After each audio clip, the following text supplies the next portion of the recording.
Hello කොහොමද අපි කාලෙකින් තමයි YouTube එකට මම වීඩියෝ එකක් කරන්නේ. මේ තමයි මගේ traveling වීඩියෝ සීරීස් එකේ පළවෙනි වීඩියෝ එක. ඉතින් දිගටම travel වීඩියෝ තමයි මේ channel එකෙන් එන්නේ. නමක් පොඩ්ඩක් change කරා. offline සීක කියලා. ඉතින් offline සීකගේ වීඩියෝස් වලට ඉස්සරහට මේ channel එකෙන් බලන්න පුළුවන්. එහෙනම් අද අපි වීඩියෝ එක මොකක්ද කියලා ඔයාලා දන්නවා. කොහෙටද අපි අද travel කරන්න කියලා ඔයාලා වීඩියෝ එක බලන් ඉද්දිම දන්නවා. ඒ හින්දා වීඩියෝ එකත් එක්ක දිගටම ඉන්න. එහෙනම් අපි වීඩියෝ එක පටන් ගමු. අපි travel කරන්න පටන් ගමු. එහෙනම් මාත් එක්කම එන්න.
බුලත් කොහොපිටියට යන ගමන් ඉද්දි තව පොඩි තැනක නැවතුණා.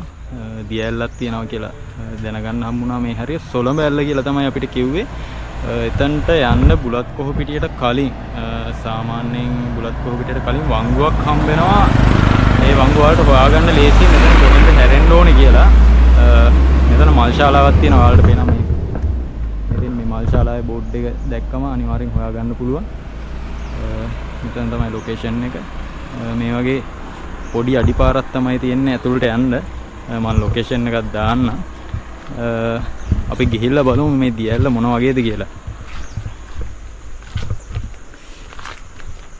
වාහන වලට නම් යන්න බෑ මේ පාරේ. මොකද අඩිපාරක් තියෙන්නේ. වාහන වලට යනවා නම් මෙතන මේ කඩේ හිටපු කෙනෙක් කිව්වා එහා පැත්තෙන් තියෙනවා. එහා පැත්තේ කලින් කියන්නේ රුවන්වැල්ල පැත්තට මෙහෙන් යද්දි හන්දිය ඒ හන්දියෙන් හැරිලා ගියහැකි. එතකොට වාහන වලට යන්න පුළුවන් ඇල්ල ළඟට කියලා එහා පැත්තේ පාරෙන්. හැබැයි මේ පාරේ යන්න වෙන්නේ පයින්. හැබැයි මම නම් හිතන්නේ මේ පාර තමයි ටිකක් ලස්සනම පාර. අපි ගිහිල්ලා බලමු ඉස්සරහට.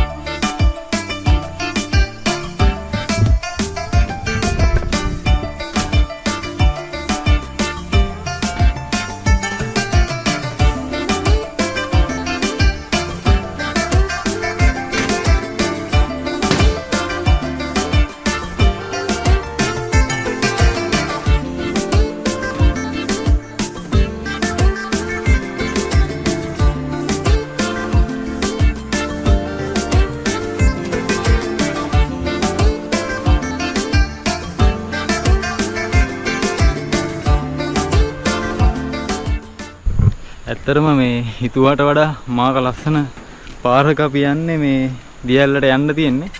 එල්ලෙන පාලමක් තියෙන මෙතන.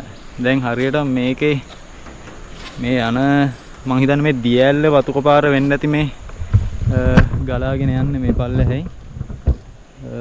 අපි ආවේ ඉතින් ඇත්තටම දේදුගල 12 භාගයන්ද ඒ වුණාට ඇත්තටම මේ බුලත් කොහු පිටියට කලින් මේ හම්බෙච්ච ප්ලේස් එක හිතුවේ නෑ මෙහෙම තැනකට එන්න. මම ප්ලෑන් කරලා ආපු ගමන නෙමෙයි ඇත්තටම.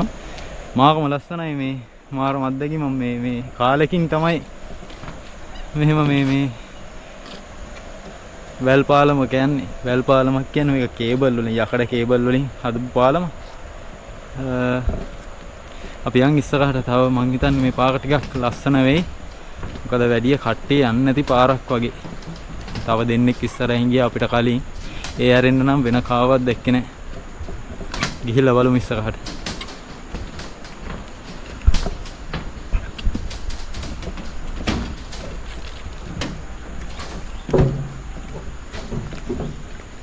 ඒ වැල් පාලමෙන් ඉස්සරහට ආවට පස්සේ පල්ලෙහාට ආවම ඔයාලා වැටෙනවා මෙන්න මේ වගේ තැනකට. මෙතන මේ අඩිපාර තැන් කීපයකට බෙදලා තියෙනවා. වැල් පාලම මේ පැත්තෙන් වෙලා බැස්සම මේකේ දකුණු අත පැත්තට තියෙන ගෙදරකට යන පාරක්, ආයි වම් අත පැත්තටත් පාරක් තියෙනවා. ඒ කියන්නේ බා මේ පාලම අයිනෙන්ම තියෙන පල්ලෙහාට පොඩි අඩිපාරක් පල්ලෙහාට බහින්න. ඒ පාරේ තමයි යන්න ඕනේ. අපි ඒ පාරේ ගිහිල්ලා බලමු ඉස්සරහට කොහොමද ඇල්ලට යන්නේ කියලා.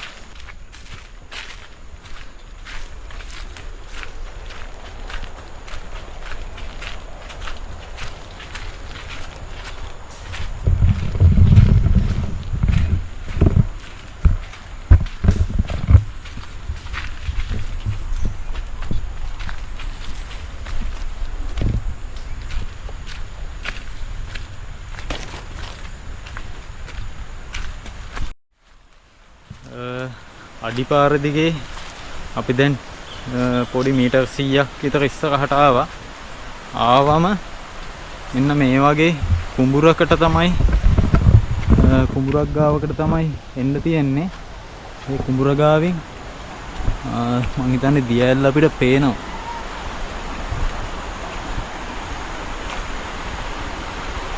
කුඹුර ගාවින් දකුණු පැත්තට හැරුණාම ඔයාලට දියැල්ල පේනවා. මම ළඟටම ගිහිල්ලා පෙන්නන්න. ඊට කලින් පෙන්නන්න මේ මාකම ලස්සනයි මේ පරිසරය කුඹුරත් එක්ක කොළ පාටට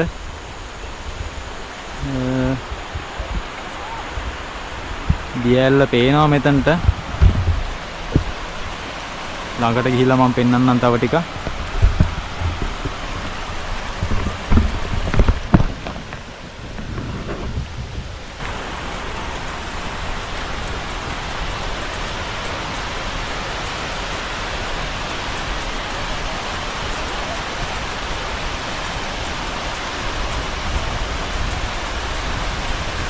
ඔයාලා පිටිපස්සෙන් පේනවා ඇති දියැල්ල. ඒක හැබැයි ඉතින් ලොකුවට පේන්නේ නැහැ. මොකද ටිකක් ළඟට යන්න ඕනේ බලන්න. ඔයාලට කැමරාවට ලොකුවට පේන්නේ නැතුව ඇති. මම try කරනවා හොඳට යන්න පොඩ්ඩක්. බලමු මොකද වැස්සත් එක්ක මේ ටිකෙන් වැහලා පොඩ්ඩක් ගල් එහෙම තෙතයි ඒ හරිය. ඒ හින්දා යන එක ටිකක් අවදානම. ඒත් බලමු චුට්ටක් හරි අපිට ළඟට යන්න පුළුවන්ද කියලා. ගිහිල්ලා බලමු.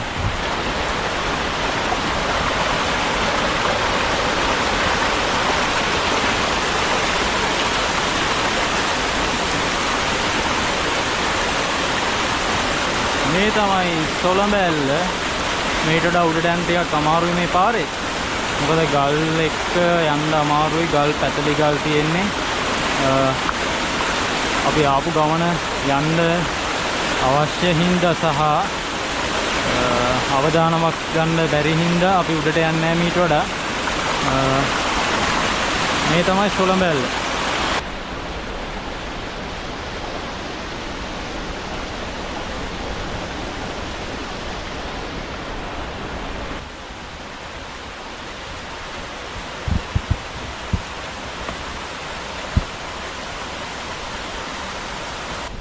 සොළඹැල්ලත් බලලා ඉවරයි. දැන් එහෙනම් යන් අපේ ගමනාන්තය කරා. අපි යන්නේ 12 භාගයට අපේ අවසන් ගමනාන්තය. කොහොම කරන්නත් අපි ඊළඟට බුලත් කොහු පිටියට යන්න ඕනේ. බුලත් කොහු පිටියෙන් තමයි ඊළඟට අපේ ගමන අපේ ලස්සන සුන්දර මාර්ගය පටන් ගන්න. එහෙනම් බුලත් කොහු පිටියට ගිහිල්ලා හම්බෙමු.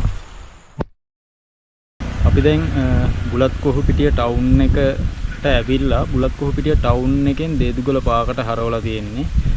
දේදුගල පාකට හරවන තැන පොඩි සුදු පාට පාලමක් තියෙනවා. ඒක උඩින් තමයි දේදුගල පැත්තට එන්න ඕනේ. ඒකේ ඇවිල්ලා සාමාන්‍ය මීටර් 100ක් වගේ එද්දි දකුණු අත පැත්තට හැරෙන්න තියෙනවා. දකුණු අත පැත්තට හැරිලා එහෙම්මම එන්න ඕනේ. කෙලින්ම කොහෙටවත් හරවන්න නැහැ. කෙලින් පාරෙන් එන්න තියෙන්නේ. ඊට පස්සේ අපි දැන් කිලෝමීටර් 3ක් 4ක් වගේ ඇවිල්ලා තියෙන මේ පාරේ. තව කිලෝමීටර් 3කින් වගේ අපේ පළවෙනි දියඇල්ල හම්බ වෙනවා. අපේ පළවෙනි දියඇල්ල අපිට සොළඹ හම්බුණා. උනට අපි ප්ලෑන් කරන් ආවේ විදිහට අපේ පළවෙනි දියඇල්ල රිකිලි ඇල්ල. ඉතින් රිකිලි ඇල්ල හම්බ වෙනවා තව කිලෝමීටර් 3කින් වගේ. එහෙනම් අපි එතනට ගිහිල්ලා වැඩිදුර විස්තර කතා කරමු. ඒ වගේම මට මෙතනට ලස්සන view එකක් පේනවා. අපි යන ගමනාන්තය 12 භාගේ පැත්ත. මම පෙන්නන්නම් මෙහෙම කැම් එක හරවලා. ඔයාලට පේනවද දන්නේ නැහැ ඈතින්. උඩි වැහි මන්දාරමක් වගේ තියෙනවා උඩින්. හැබැයි දේදුගල බුලත් කොහොපිටිය පැත්තට නම් එහෙම වහින පාටක් නැහැ. හැබැයි ඉතින් කොහොමත් දේදුගල 12 භාගේ කියන්නේ වැහි මන්දාරම හැමතිස්සෙම තියෙන පොඩි වැහි පොදක් යන පැත්ත. මේ දවස්වල වහින හින්දා කොහොම වෙයිද කියන්න බෑ. එහෙනම් අපි ඉස්සරහට ගිහිල්ලා රිකිලියල්ල ගාවට ගිහිල්ලා රිකිලියල්ල බලලා ඉස්සරහට ගමන එන්න අපිත් එක්ක මේ සුන්දරත්වය විඳිමු. ඔයාලත් එන්න. ඉතින් මේක ලස්සන පාරක්. කැම් එකට හැමදේම පෙන්වන්න බෑ. අපිත් එක්ක යන්න ඉස්සරහට.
රිකිලියල්ල ඔයාලා දැන් දැක්කා.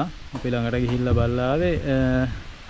අපේ ගමනාන්තය 12 භාගයට යන දක්වා 12 භාගය දක්වා තියෙන ගමනේදී අපේ දියඇලි පාකාදීසියේ ඊළඟ දියඇල්ල බලන්න තමයි අපි යන්නේ. අපිට තව චූටි දුරක් ඒකට යන්න ඕනේ. දියඇල්ල කිට්ටුවට ගිහිල්ලා අපි විස්තර කතා කරමු. ඒ දියඇල්ලත් එනම් බලමු. අපිත් එක්ක දිගටම වීඩියෝ එකේ ඉන්න. එහෙනම් අපි යමු අපේ ගමන.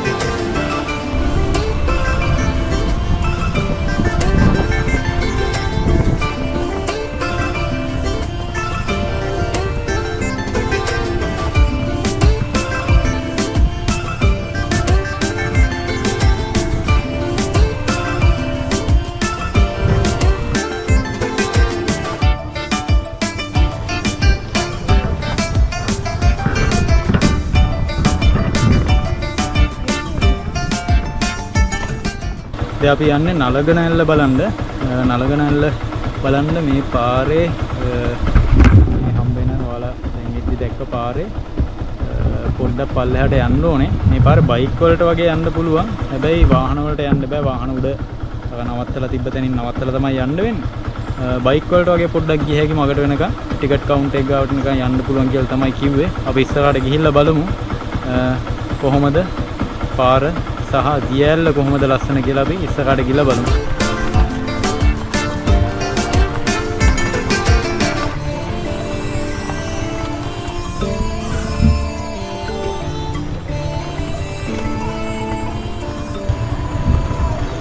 මෙතෙන් දාලා යන්නද? නෑ යන්න. නෑ මේ ගල්වල පිටින්.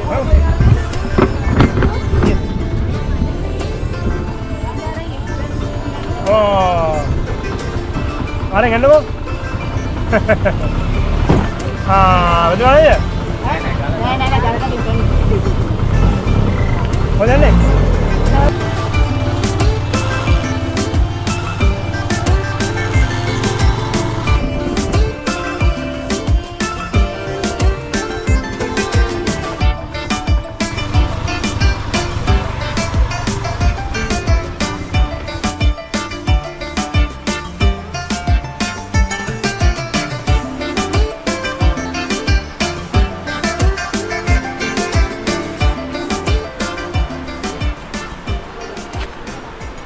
බයික් එක අපි උඩින් නවත්තලා යන්නේ දියැල්ල ගාවට යන්න තියෙන මේ වගේ පාක් හොඳට හදලා තියෙනවා. ඉතින් රුපියල් 50ක ටිකට් එකක් ගන්න එක ඇත්තටම සාධාරණයි. මොකද මේවා සුද්ධ කරන්න ඕනේ.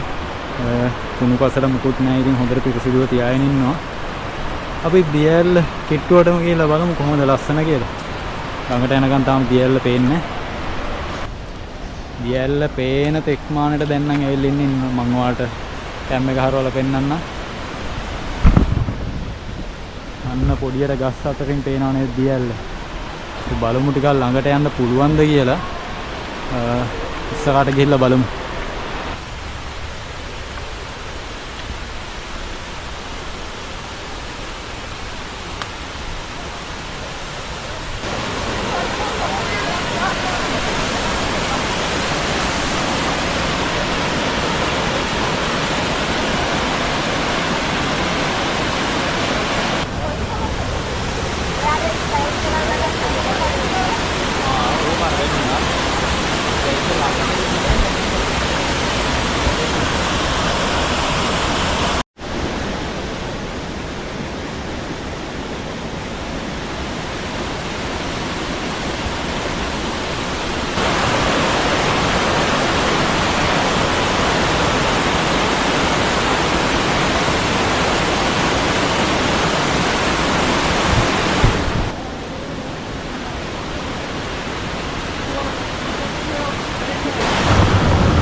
නලගනැල්ලත් බැලුවා.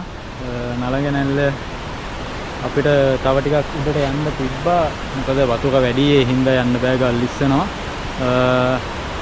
මෙච්චර තමයි ඉතින් අපිට මේ හරිය අපි බලන්න ගිය තැන ඉඳන් තමයි අපිට බලන්න වෙන්නේ. දැන් ඉතින් නලගනැල්ලට සමු දීලා අපේ ගමනේ ඉතිරි කොටස දේදුගල පැත්තට 12 භාග පැත්තට යන්න අපි පටන් ගන්නවා. එහෙනම් දේදුගල පැත්තට ගිහිල්ලා මේ පැත්තේ සුන්දරත්වය විඳිමු.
අපි දේදුගල කිට්ටුවටම ඇවිල්ලා තියෙන්නේ. පොඩි වැස්සක් පටන් ගත්තා. එන්න ටිකක් අඩු කරා වුණාට අපි ජැකට් දාගත්තා. මේ ඉස්සරහට යද්දි කොහොමත් උඩට යන හින්දා කොහොමත් වැහි ගතිය තියෙනවා, වැහි කලුව තියෙනවා. ඔයාලට පේනවා ඇති. කොහොමත් වැහි කලුවක් තියෙනවා.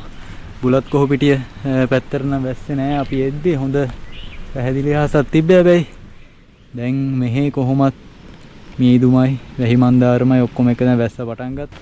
දොළොස් භාගේ දේදුගල කොහොමත් මේ පැත්ත පොඩි වැස්සක් තියෙන්න ඕනේ. වැහි මන්දාරමක් තියෙන්න ඕනේ. ඒතකොට තමයි ටිකක් ලස්සන. හැබැයි ඒක ඕනවට වඩා මහ වැස්සක් වුණොත් ඉතින් අපේ ගමනට පොඩි බාධාවක් වෙනවා සහ ගමන සුන්දර වෙන්නේ අසුන්දර වෙනවා.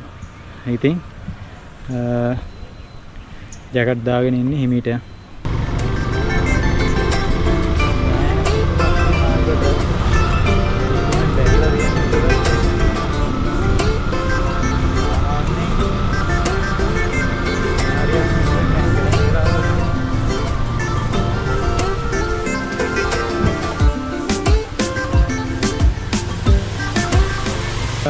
අපි දැන් දේදුගලට යන ගම රුක්මල්ලැල්ල ගාවට ආවා.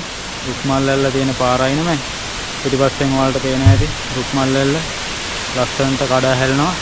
අද වැස්සත් හින්දා ටිකක් සක්‍රිය වෙලා තියෙන්නේ. ඉතින් අපි ළඟට ගිහිල්ලා බලමු. එන්න මාත් එක්ක රුක්මල්ලැල්ල බලන්න.